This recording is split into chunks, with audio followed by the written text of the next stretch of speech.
Le Sardegne da conoscere sono tante.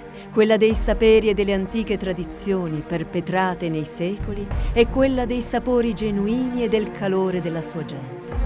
Quella che si tinge di colori forti e, specie al tramonto, colpisce col vigore del rosso e del violetto riflesso sulle montagne.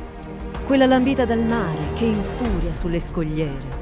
Quella ventosa dove i venti caldi africani sagomano le dune e le spiagge dorate. Dominano incontrastati i nuraghi, le domus de Janes e l'odorosa macchia mediterranea. E l'altra, quella religiosa con feste e celebrazioni che scandiscono il ritmo delle stagioni, la storia e la vita quotidiana.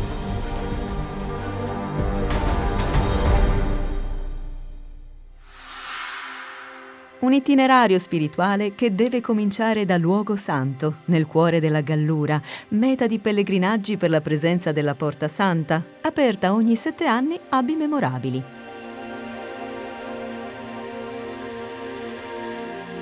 Fu Papa Onorio III nel 1227 a riconoscere alla 200esca basilica di Nostra Signora di Luogo Santo il privilegio di averla. Una basilica eretta in conci di granito in cui è custodita la statua lignea della Vergine incoronata della Regina della Gallura nel 1954, motivo per il quale dal 2008 Luogo Santo è città mariana.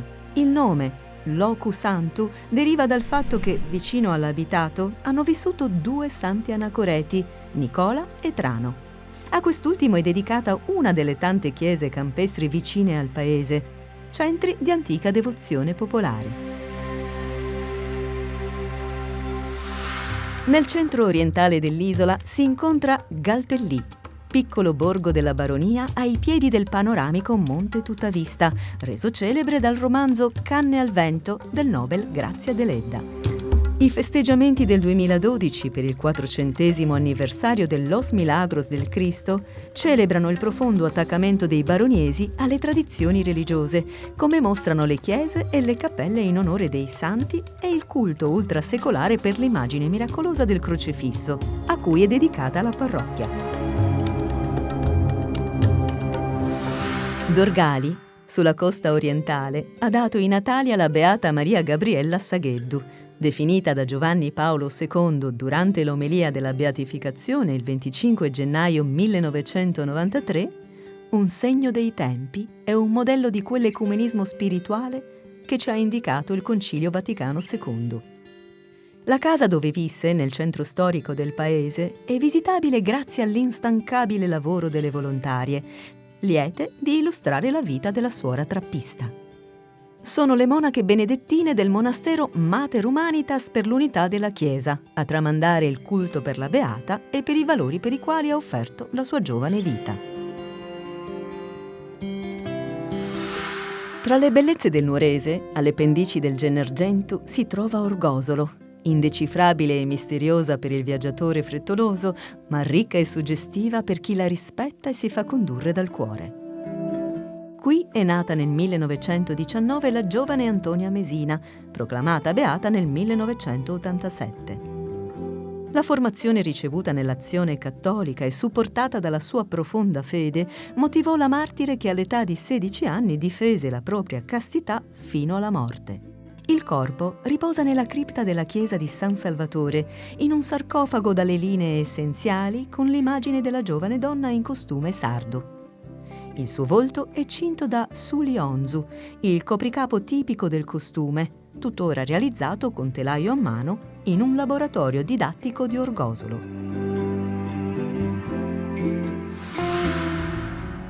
Porta meridionale d'accesso alla Barbagia, Laconi, sull'altipiano del Sarcidano, è la terra di Sant'Ignazio, il più venerato della Sardegna. Il percorso devozionale a lui dedicato passa per la chiesa dei Santissimi Ambrogio e Ignazio, la casa natale e il nuovo Museo del Santo, suddiviso in 2 sedi che ospitano una reliquia di Ignazio, suoi oggetti personali, preziosi paramenti liturgici, patrimonio parrocchiale, ancora utilizzato nelle feste, donati da nobili famiglie, argenti e sculture lignee di gran pregio. A guardia del borgo, alle pendici del tacco calcareo Sazza e Carradore, è stato eretto il monumento equestre del santo, raggiungibile dal centro storico con una camminata in salita di meno di un'ora. Pochi chilometri verso sud-ovest e si raggiunge la Bassa Marmilla, dove si trova Gesturi, terra natale del beato Fra Nicola. Questa umile figura di questuante, amatissimo dai fedeli, visse tra il 1882 e il 1958 ed è conosciuto perché otteneva senza chiedere e riceveva senza domandare.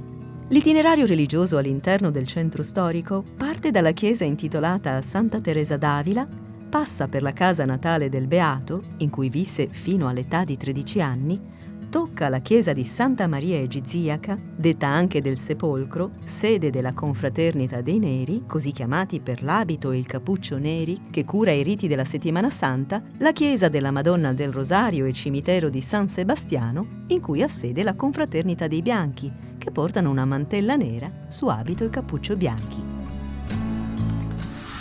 Sant'Antioco. Nella parte sud-occidentale della Sardegna è la quarta isola del Mediterraneo per estensione e da sempre importante approdo per i naviganti. Da secoli qui, insieme a migliaia di fedeli, si venera Sant'Antioco, patrono della Sardegna, le cui spoglie sono conservate nell'antica basilica del paese, meta privilegiata di turisti e pellegrini. La più antica fonte storica sul martire sulcitano, la Passio Santi Antiochi Martiris, risale al XII secolo, mentre il ritrovamento delle reliquie è del 18 marzo 1615. Questa scoperta venne celebrata con uno degli eventi più importanti del XVII secolo, al quale parteciparono oltre 30.000 persone provenienti da tutta la Sardegna e da molte località europee.